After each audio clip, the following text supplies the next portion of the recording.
Mos i neglizhoni, këto 6 shenja tregojnë se po pini kafe më shumë se sa duhet.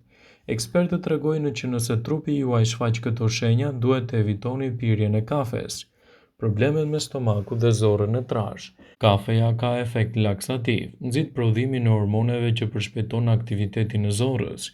Nëse përjetoni diarre më shumë se sa duhet, kjo mund të jetë për shkak të kafes. Ndjeheni të lodhur ditën tjetër. Kafeja stimulon nervat me përmbajtjen e saj dhe përmirëson performancën fizike, por nëse e teproni mund të shkaktoni lodhje ditën tjetër. Kafeja e tepërt mund të nxjisë ankthin. Dozat e larta të kafeinës sjellin gjendje ankthi dhe nervozizmi. Nëse vëreni se bëheni më shumë nervoz se zakonisht, kontrolloni sasinë e kafes.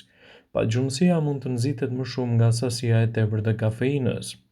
Rrahjet e shpejta të zemrës dhe përlodhje, gjithashtu edhe varësia ndaj saj mund të jenë arsyet pse duhet të evitoni pirjen e kafes.